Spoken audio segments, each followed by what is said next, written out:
Salut tout le monde, ici Rémi. Aujourd'hui, on se pose la question à savoir si c'est mieux de louer avec des choses d'inclus ou de faire ce qu'on appelle une location nue, c'est-à-dire de louer avec rien d'autre que le logement proprement dit. Quand on commence dans le monde de la location immobilière, on se rend compte qu'il y a plusieurs façons de faire et de stratégies potentielles pour pouvoir optimiser le rendement sur son investissement. Une des façons de faire, c'est en fait d'inclure des choses à même le bail, c'est-à-dire que pour le propriétaire, ça lui permet de faire une plus-value, donc d'augmenter ses revenus, mais aussi par le fait même d'augmenter la valeur de son immeuble. Donc quand on se rend compte que ça peut augmenter nos revenus et la valeur de l'immeuble, ça peut être très tentant de mettre des inclusions à même le bail, ce qui va faire augmenter le prix des loyers. Pour mettre ça très simple, on va penser ici aux deux extrêmes. En fait, on va penser à d'un côté, il va y avoir le logement qui est loué avec absolument rien d'inclus et il va être loué pour 800 $ par mois. De l'autre côté, on va plutôt faire une location d'une chambre d'hôtel, c'est-à-dire que là, il va y avoir tout ce qu'on peut imaginer d'inclus. Évidemment, c'est un hôtel et ça va coûter 175 $ par nuit. Donc, si on met ça en perspective, ça va coûter 5 250 $ par mois pour la chambre d'hôtel. Dans les deux cas, on a loué des murs, même que dans le cas de la chambre d'hôtel, c'était seulement une chambre et l'autre, c'était un appartement. Pourtant, ça coûte beaucoup plus cher parce qu'entre autres, il y a des inclusions. Il faut dire aussi que c'est parce que c'est pour du court terme et d'autres pour du long terme, mais c'est entre autres parce que tout ce qu'il y a autour. Donc, on va voir dans la capsule ce que ça donne de louer avec des inclusions et ce que ça va apporter soit au niveau financier ou même au niveau de la gestion. Débutons avec un appartement loué en nu, c'est-à-dire que tu loues absolument rien d'autre de plus que l'espace entre le plancher et les murs. Il n'y a rien d'autre, c'est quand même beaucoup plus simple. En termes de gestion, tu vas te retrouver avec peu de surprises et peu de choses qui vont pouvoir briser au travers du temps.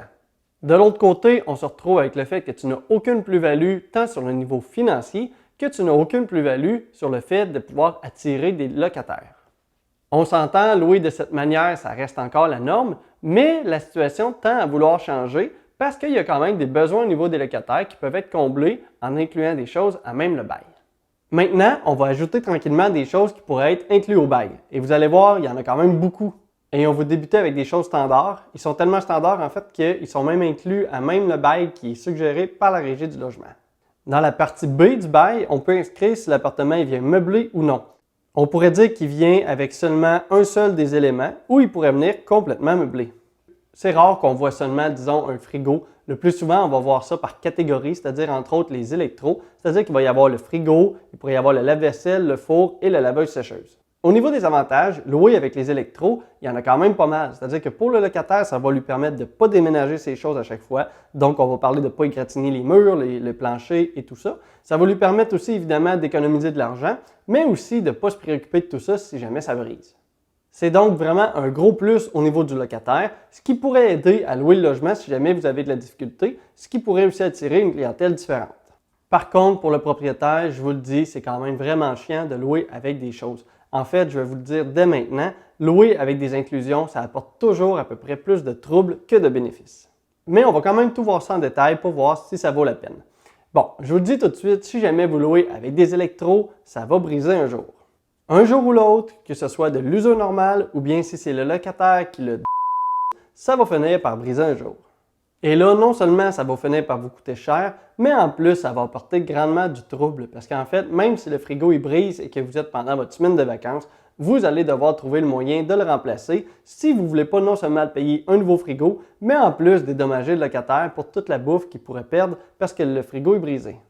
Donc, je vous fais un résumé. Si vous voulez trouver des locataires que vous avez de la misère, ça pourrait être un avantage de louer, disons, avec les électros. Mais moi, je pense que c'est le seul. Parce que toutes les autres choses, d'après moi, c'est plus de trouble. Bon, maintenant, on va retourner au bail et on va voir que maintenant, c'est possible aussi de louer avec des meubles. On pourrait parler d'un divan, d'un lit ou des commodes. Pour vrai, de mon côté, j'ai très rarement vu en fait un logement qui est loué à long terme avec des meubles.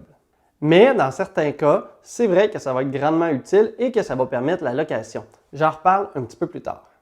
On va maintenant passer à la section E du bail et on va regarder ce qui pourrait être comme service d'inclus ou non. Parce qu'on a tous déjà entendu dire la phrase « Cet appartement est loué, chauffé, éclairé ».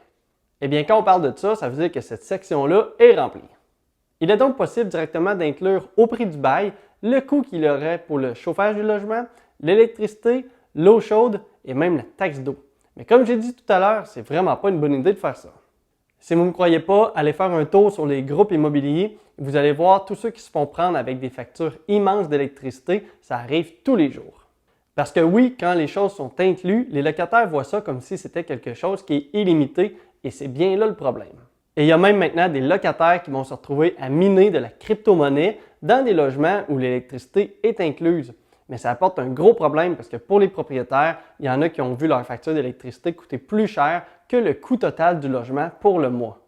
Et si on parle aussi du chauffage, combien de fois j'ai vu personnellement moi-même des locataires mettre le chauffage à 27 voire 28 degrés, mais on étouffe tellement qu'ils décident d'ouvrir la fenêtre à moins 30 degrés pour pouvoir faire aérer un petit peu.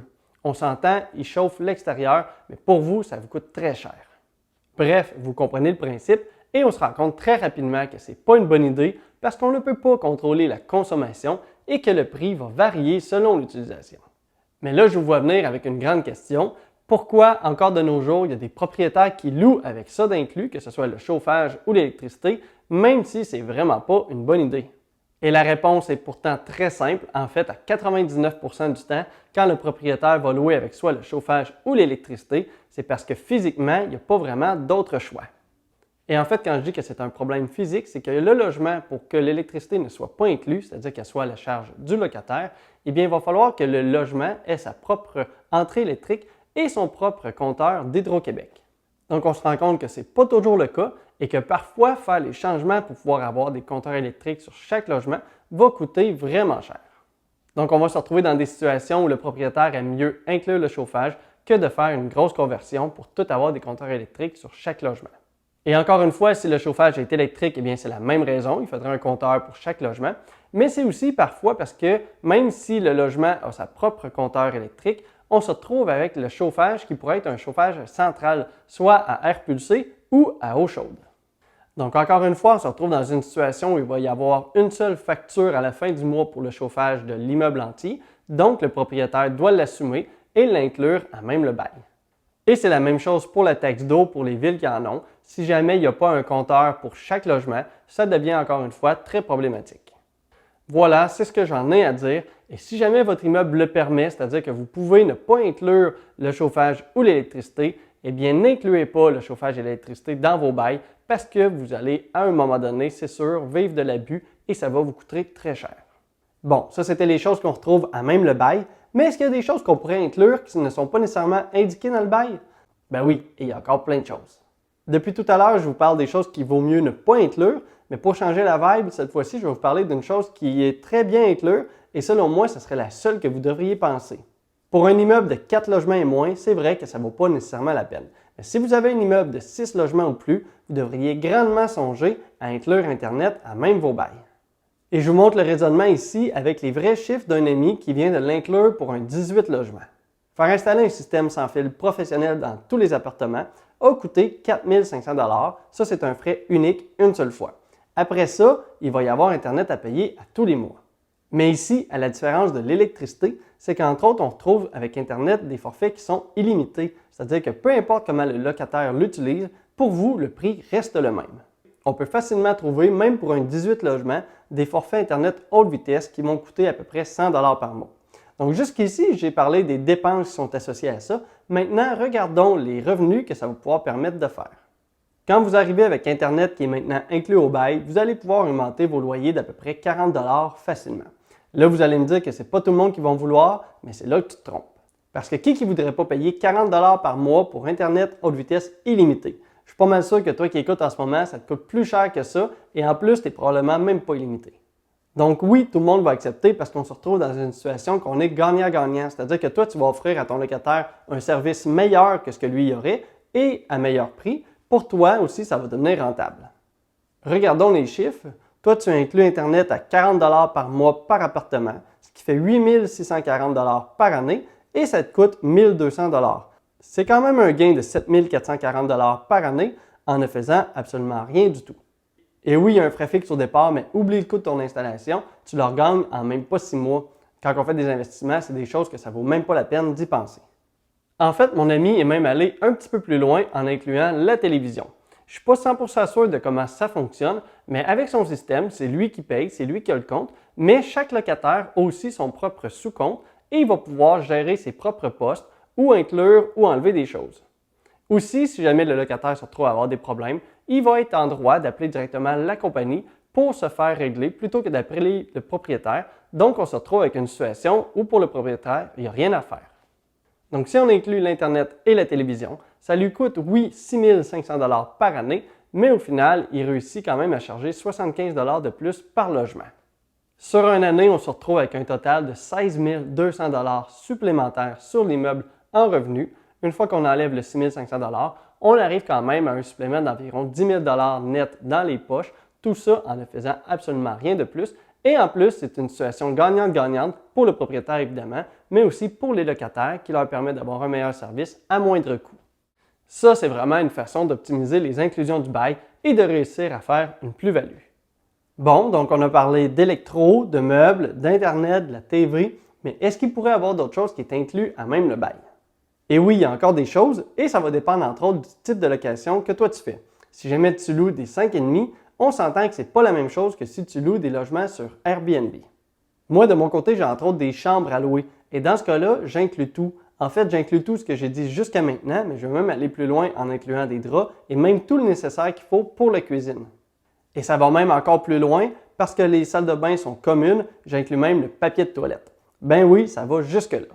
Mais il faut dire que le prix de la location y est en conséquence et oui, au final, ça apporte un peu de trouble, mais la rentabilité est quand même là. Pour finir, voici aussi d'autres choses que vous pourriez penser à inclure au bail. Bon, il y a une chose ici que je ne recommande pas vraiment parce que ça va faire de la gestion, mais aussi c'est au niveau de la sécurité, mais vous pourriez penser à inclure une piscine. Vous pouvez penser aussi à inclure des stationnements, un espace de rangement, la tonte de pelouse, le déneigement, des décorations. Bref, rendu là, vous pouvez être imaginatif et inclure à peu près tout ce que vous voulez. Mais gardez en tête qu'il va toujours y avoir un coût pour vous associé à une inclusion, que ce soit pour du court terme ou du long terme, et que vous devez vous assurer de réussir à rentrer dans votre argent. Dernière petite chose, il faut toujours garder en tête que quand on loue avec des inclusions, le jour où vous allez vouloir revendre, ça peut devenir un petit peu plus compliqué pour le prochain acheteur vu le financement qui va être plus compliqué.